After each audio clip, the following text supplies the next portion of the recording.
नमस्कार, मैं हूं शशि। आइए झारखंड के टॉप 25 प्रमुख खबर जानते हैं। जेपीएससी जेएसएससी मामले में छात्रों ने बनाया अलग मंच, काला बिला लगाकर जताया विरोध। जेपीएससी जेएसएससी परीक्षा में अनियमितताओं के विरोध में जयपाल सिंह मुंडा स्टेडियम में विरोध प्रदर्शन कर रहे जेपीएससी जेएसएससी युवा न्याय मंच के छात्रों ने शनिवार को अपना अलग मंच बना लिया है। बीते शुक्रवार को आंदोलन में एक राजनीतिक पार्टी के प्रवेश करने के बाद यह आंदोलन दो गुट में बंट गया। जेपीएससी जेएसएससी युवा न्याय मंच के छात्रों ने मुख्य गेट की ओर अपना मंच सजाया। शाम को बड़ी संख्या में छात्रों ने काला बिला लगाकर सरकार के खिलाफ अपना विरोध दर्ज कराया है।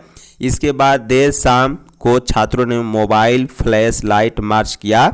यह मार्च स्टेडियम परिसर में ही किया गया, जिसमें छात्रों ने अपनी मांगे दोहराते हुए 14वीं जेपीएससी सीजीएल परीक्षा रद्द करने की मांग दोहराई। साथ ही मामले की जांच सीबीआई से कराने की बात कही। छात्रों ने कहा है कि जब तक उनकी मांगों पर ठोस एवं न्याय संगत कार्रवाई नहीं होती तब तक उनका लोकतांत्रिक एवं शांतिपूर्ण आंदोलन जारी रहेगा। कहा है कि उनका संघर्ष किसी राजनीतिक उद्देश्य से नहीं बल्कि झारखंड के लाखों अभ्यर्थियों के भविष्य, निष्पक्ष भर्ती प्रक्रिया तथा युवाओं के अधिकारों की रक्षा के लिए किया गया है। आंदोलन को खत्म करने का बनाया जा रहा दबाव। झारखंड लोक सेवा आयोग और झारखंड कर्मचारी चयन आयोग के द्वारा विभिन्न चयन परीक्षाओं में हो रही अनियमितता का मामला लगातार तूल पकड़ते जा रहा है। मांडू रामगढ़ निवासी व जेपीएससी अभ्यर्थी राम अवतार महतो की ओर से जेपीएससी जेएसएससी भ्रष्टाचार मुक्त भर्ती महाअभियान चरणबद्ध आंदोलन किया जा रहा है। इसके तहत 25 जुलाई से बापू वाटिका मोराबादी में सत्याग्रह धरना दिया जा रहा था।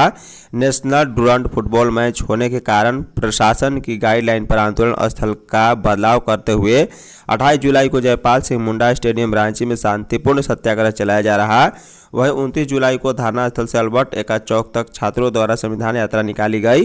राम अवतार महतो ने बताया कि संविधान यात्रा सफल होने के साथ ही आंदोलन तोड़ने और खत्म करने को लेकर लगातार उपद्रवियों द्वारा दबाव बनाया जाने लगा है।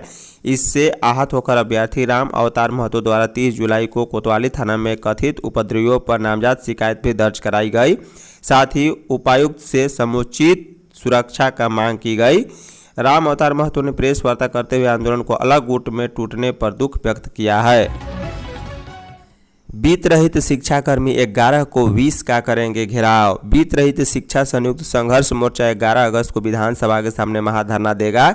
वहीं 18 अगस्त को झारखंड एकेडमिक काउंसिल का घेराव करेगा और 5 सितंबर को लोक भवन के समक्ष अर्धनग्न प्रदर्शन भी करेगा।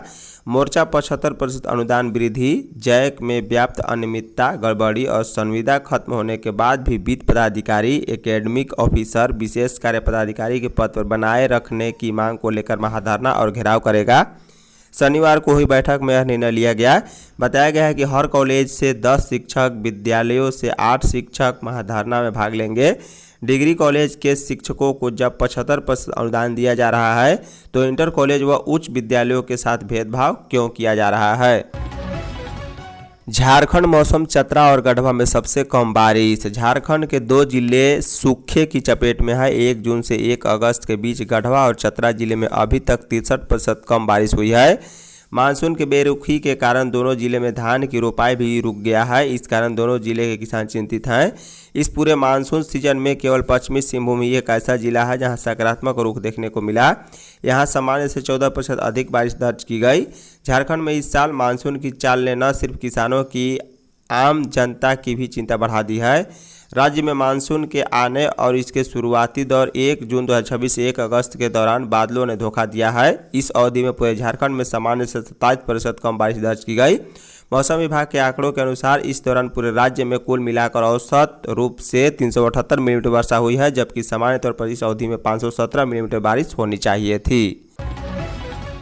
साहेबगंज में जैश के संदिग्ध आतंकी की करीबी गिरफ्तार। पश्चिम बंगाल के बर्धमान में गिरफ्तार जैश ए मोहम्मद के संदिग्ध आतंकी हमीम मंडल उर्फ हमीद मंडल उर्फ हमीद फुएगो की करीबी युवती को एसआईटी ने साहेबगंज के बरहड़वा से गिरफ्तार किया है।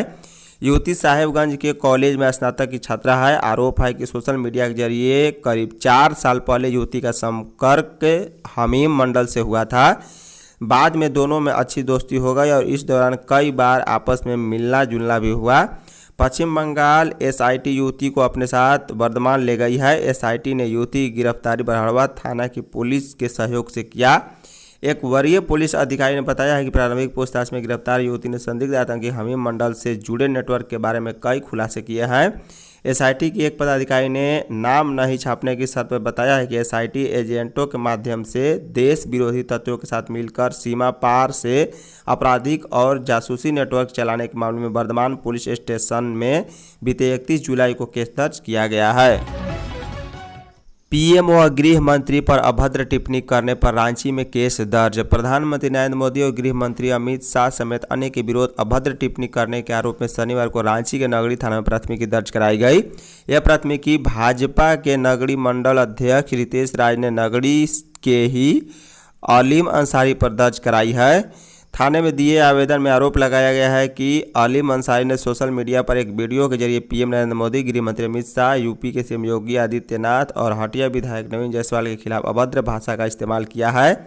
इस वीडियो के कारण धार्मिक उन्माद पैदा करने का प्रयास किया गया है। झारखंड में 2 साल में बनेगी 650 दुग्ध सहकारी समितियां।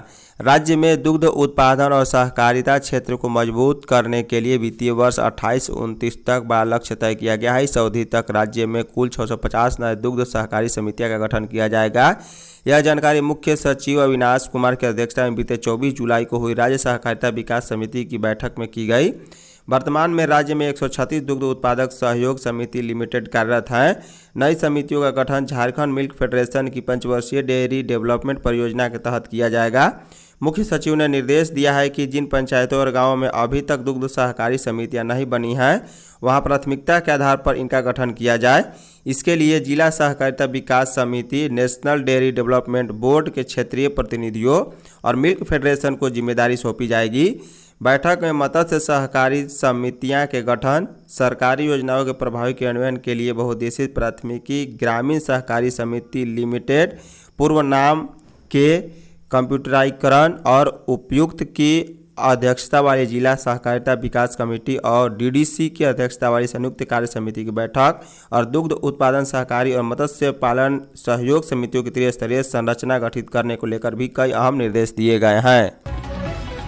जेपीएससी मामले में चरणबद्ध वसूली थी तय, 3 भेजे गए जेल। जेपीएससी परीक्षा में अनियमितता के मामले में जांच कर रही सीआईडी को कई तथ्य मिले हैं। जांच एजेंसी ने पाया है कि टीडीपीएल के कर्मी को उस्मान व एबाद द्वारा डिजिटल व भौतिक रूप से ओएमआर सीट में टेपरिंग की जाती थी। अभ्यर्थियों को अपने पाले में लाया जा सके, इसके लिए खुद अभय परीक्षा में बैठता था, इसके बाद खुद को पास करवाता था। वहीं वजह थी कि वह परीक्षा की पीटी व मेंस में बैठता था।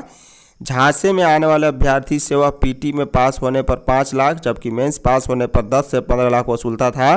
अंतिम सिलेक्शन के बाद 25 लाख कम से कम लिए जाने थे। गिरफ्तार अभ्यर्थी सौरभ ने भी पैसा देने की बात कबूली है। वहीं जेपीएससी परीक्षा अनियमितता के केस में सीआईडी ने शनिवार को रिमांड अवधि समाप्त होने के बाद हेमंत वर्मा, प्रदीप कुमार सिंह और संजय कुमार को जेल भेज दिया है। टीडीपीएल के कर्मी रहे तीनों अभियुक्तों की गिरफ्तारी 24 जुलाई को रांची के अलग अलग इलाकों में हुई थी।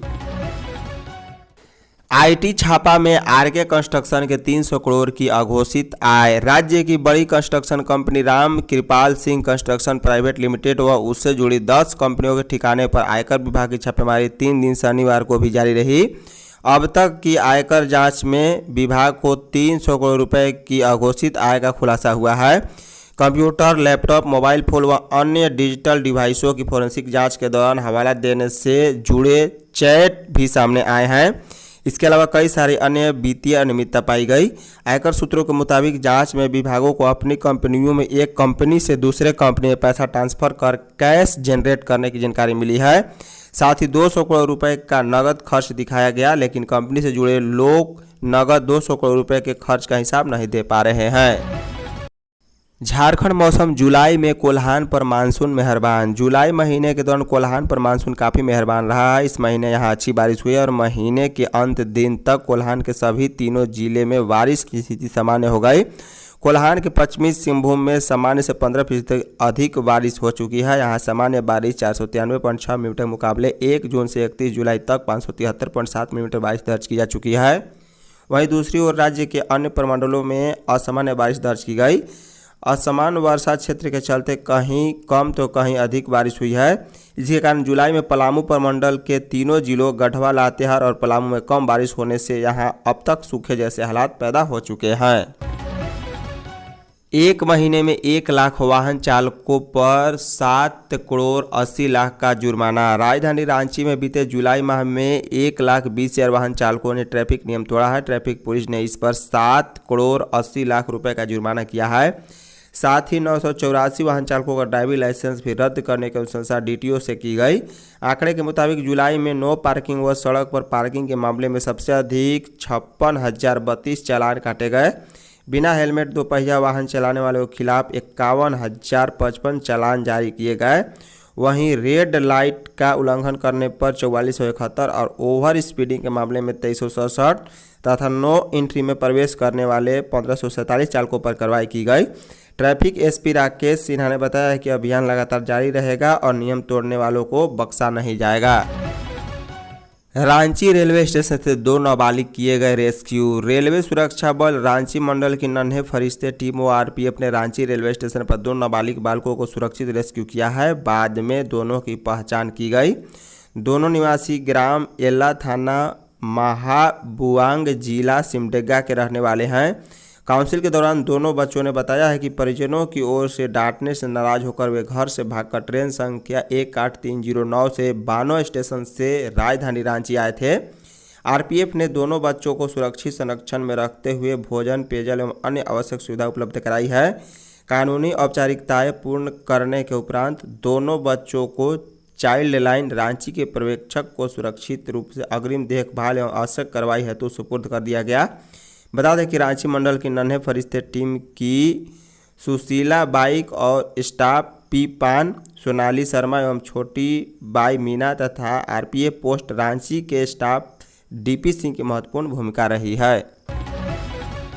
ओमान से आज झारखंड पहुंचेंगी प्रीति। ओमान में परेशानियों का सामना कर रही सिमडेगा की प्रवासी श्रमिक प्रीति कुजूर रविवार को झारखंड वापस आएंगी। मुख्यमंत्री हेमंत सोरेन के प्रयास के बाद प्रीति कुजूर की वापसी संभव हो पाई है। मुख्यमंत्री के दिए निर्देश पर श्रम नियोजन, प्रशिक्षण एवं कौशल विकास विभाग अंतर्गत काम कर रहे राज्य प्रवासी श्रमिक नियंत्रण कक्ष ने भारतीय दूतावास के साथ मिलकर बातचीत की और युवती की सुरक्षित घर वापसी पक्की कर ली है।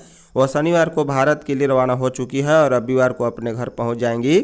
बता दें कि सोशल मीडिया पर मामला सामने आते ही मुख्यमंत्री ने इसे बहुत गंभीरता से लिया और राज्य प्रवासी श्रमिक नियंत्रण कक्ष को तुरंत मामले को सुलझाने और पीड़ित युवती की सुरक्षित वापसी करने का निर्देश दिए।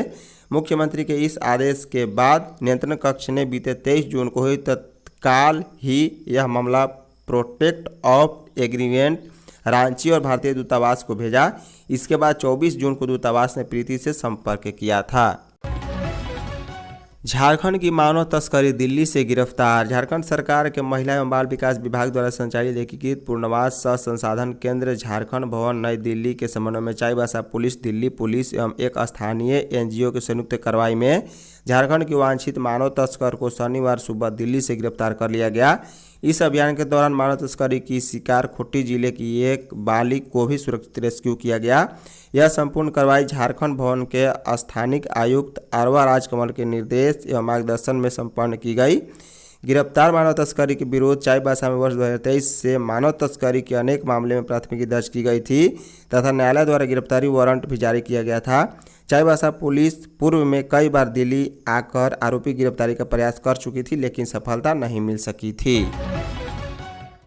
श्रावणी मेले में सुरक्षा चाक चौबंद। राजधानी में श्रावणी मास पर सुरक्षा के पुख्ता इंतजाम रहेंगे। रांची जिला पुलिस की ओर से श्रावणी मेला में पहाड़ी बाबा मंदिर में भीड़ नियंत्रण और विधि व्यवस्था को बहाल रखने के लिए अलग से आरएपी की एक कंपनी को माह के हर रविवार व सोमवार के लिए तैनात किया जाएगा। वहीं 50 पुलिसकर्मी अलग से मंदिर में पूरे माह भर तैनात रहेंगे। इसमें महिला व पुरुष दोनों पुलिसकर्मी होंगे जो शिव भक्तों को सहयोग के अलावा जेब तराशी करने वाले पर कड़ी नज़र रखेंगे। इसके अलावा 500 पुलिसकर्मियों को व्यवस्था बहाल रखने की जिम्मेदारी भी सौंपी जाएगी। यह व्यवस्था थानावार नियमित गश्त एवं अन्य तरह के इंतजाम के अतिरिक्त होगी। धन्यवाद।